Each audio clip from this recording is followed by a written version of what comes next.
അസ്സലാമു അലൈക്കും വറഹ്മത്തുള്ളാഹി വബറകാതുഹു. എന്തൊക്കെ സുഹൃത്തുക്കളെ, കുരുവട്ടൂരികൾ ഈ അടുത്ത് ഒരു പരിപാടി നടത്തി എടവണ്ണപ്പാറ. അതിൽ വടശ്ശേരി ഉസ്താദിൻ്റെ ഒരു പ്രസംഗത്തിൻ്റെ ഭാഗം അദ്ദേഹം ന്യായീകരിച്ച് സത്യത്തെ അസത്യമാക്കാൻ നോക്കുന്ന ഭാഗം ഒന്ന് കേട്ടിട്ട് നമുക്കതിനെക്കുറിച്ച് പറയാം. കേട്ടു നോക്കാം. അദ്ദേഹം പറയുന്നത് നമുക്കിന്ന് അല്ലാഹു നൽകി. എന്നാൽ ആ കാലഘട്ടത്തെ സ്ഥിതി എന്ന് പറഞ്ഞാൽ എത്രയോ മുഅല്ലിമീങ്ങൾ ജോലിയില്ലാത്തവരായി, എത്രയോ മുദരിസന്മാർ ദർസിൽ നിന്ന് പിരിഞ്ഞു പോരേണ്ടി വന്നു, എത്രയോ മുതഅല്ലിമീങ്ങൾ വഴിയാധാരമായി, എത്രയോ പള്ളികളും മദ്രസകളും അടച്ചുപൂട്ടി, ധാരാളം പ്രവർത്തകന്മാർ അക്രമകാരികളുടെ വെട്ടും കുത്തും ചവിട്ടുമേറ്റ് മരിച്ചു പോകേണ്ടി വന്നു. ബഹുമാനപ്പെട്ട കുണ്ടൂർ ഉസ്താദിന്റെ മകൻ കുഞ്ഞു അടക്കം ഈ ഏരിയയിലായതുകൊണ്ടാണ് കുഞ്ഞുവിനെ ഞാൻ സ്മരിക്കുന്നത്.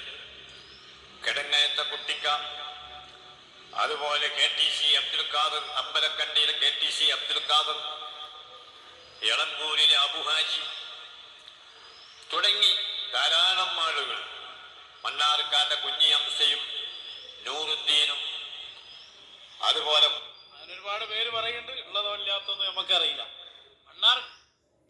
അപ്പോൾ ഈ പറഞ്ഞത് ഉള്ളതോ ഇല്ലാത്തതോ എന്നാണ് മൂപ്പര് പറയുന്നത്. അതായത് യഥാർത്ഥത്തെ ഇല്ലാതാക്കി ചെറുതാക്കി കാണുക. അങ്ങനെ ഒരു സംഭവം ഇല്ല എന്ന് വരുത്തി തീർക്കാൻ വേണ്ടി ഇദ്ദേഹത്തിൻ്റെ തൊലിക്കട്ടി എത്ര വലിപ്പമാണ് സാധാരണക്കാർ. നമ്മുടെ കേരളത്തിൽ നടന്ന ഒരു സംഭവം, പഴയ കാലത്ത് കഴിഞ്ഞ സംഘടനാ ത്യാഗങ്ങളാണ് വടശ്ശേരി ഉസ്താദ് വിശദീകരിക്കുന്നത്.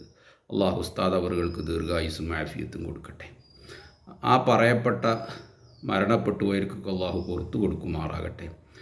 അങ്ങനെ ഒരു സംഭവം ഉള്ളതോ ഇല്ലാത്തതോ എന്ന് നമുക്കറിയാൻ കഴിയില്ല എന്ന് പറയാൻ മാത്രം ഇദ്ദേഹത്തിൻ്റെ തൊലിക്കട്ടി കണ്ടാമൃഗത്തേക്കാൾ കട്ടിയുള്ളത് കൊണ്ടല്ലേ സുഹൃത്തുക്കളെ?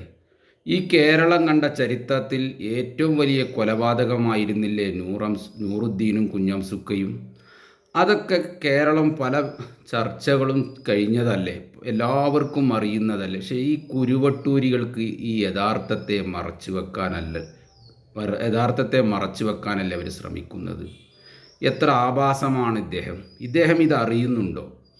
എന്താ ചെയ്യുക, കുരുവട്ടൂരിയിൽ പെട്ടുപോയാൽ ഇങ്ങനെയാണ് സുഹൃത്തുക്കളെ.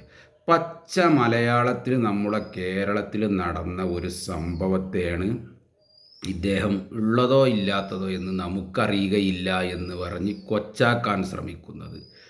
പിന്നെ ഇദ്ദേഹം പറയുന്ന ഖുർആനും ഹദീസിൻ്റെയൊക്കെ വ്യാഖ്യാനങ്ങൾ എത്ര കണ്ട് നമുക്ക് വിശ്വസിക്കാൻ കഴിയും? കാരണം പച്ചക്ക് മാറ്റി പറയാൻ ധൈര്യമുള്ള ഒരു കുരുവട്ടൂരികളല്ലാതെ അള്ളാഹുവിൻ്റെ ദുനിയാവിൽ വേറെ ഉണ്ടാവില്ല. ഇത്ര യാഥാർത്ഥ്യത്തിലുള്ള നമുക്കറിയില്ല മണ്ണാർക്കാട്ടുകാർക്ക് കുഞ്ഞംസു നൂറുക്കയും എങ്ങനെയാണ് കൊല ചെയ്യപ്പെട്ടു പോയി. അത്ര വലിയൊരു സംഭവത്തെ ഉള്ളതോ ഇല്ലാത്തതോ എന്ന് നമുക്കറിയില്ല എന്ന് പറഞ്ഞ് കൊച്ചാക്കാൻ വേണ്ടി വളരെ ശ്രമം നടത്തുകയാണ് ഇദ്ദേഹം. അള്ളാഹു ഈ ഉമ്മത്തിൽ അദ്ദേഹത്തിൻ്റെ സെറിൽ നിന്ന് കാക്കട്ടെ.